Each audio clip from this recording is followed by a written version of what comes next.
নমস্কার বন্ধুরা, সকলকে সাদর আমন্ত্রণ আমার ইউটিউব চ্যানেলে। আমি চন্দ্রিমা নিয়ে এসেছি আজ একটা নতুন ব্লগ নিয়ে।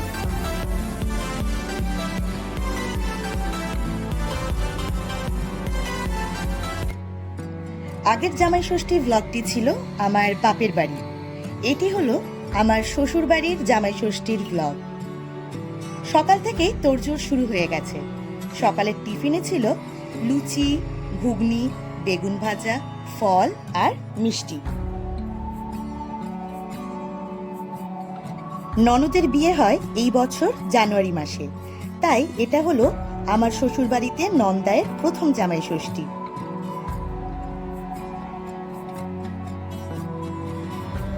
আমার যেমন ঘটি বাড়িতে বিয়ে হয়েছে, তেমনি আমার ননদের বিয়ে হয়েছে আবার বাঙাল বাড়িতে।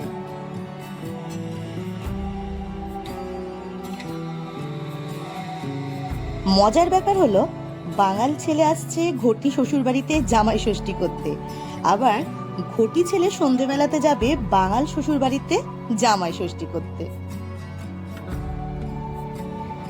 এবার দুপুরের আয়োজন।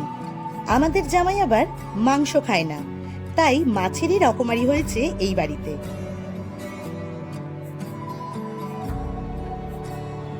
আমার ননদ পুরো দমই কাজে লেগে পড়েছে ইলিশের পাতুরি তৈরি করার জন্য। তৈরি হচ্ছে ইলিশের পাতুরি।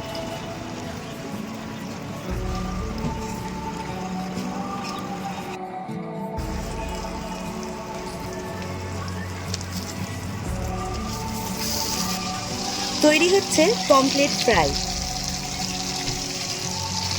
দুপুরের মেনুতে ছিল ভাত, লাল শাক ভাজা, মাছ ভাজা, বড়ি ভাজা, বেগুন ভাজা, আলু ভাজা, শুক্তো, মুগ ডাল, পটলের তরকারি, পমফ্রেট ফ্রাই, ইলিশ পাতুরি, চিংড়ি মাছের মালাইকারি, আমের চাটনি, পাঁপড়, স্যালাড, মিষ্টি।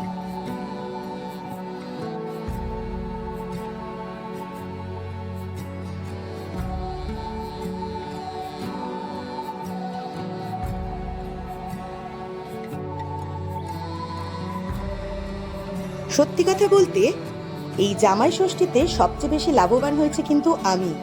দুপুরবেলা খেলাম ঘটি বাড়ির খাবার, আবার রাত্রে খেলাম বাঙাল বাড়ির খাবার। ওফ, মজাই আলাদা। জয় জামাই ষষ্ঠীর জয়।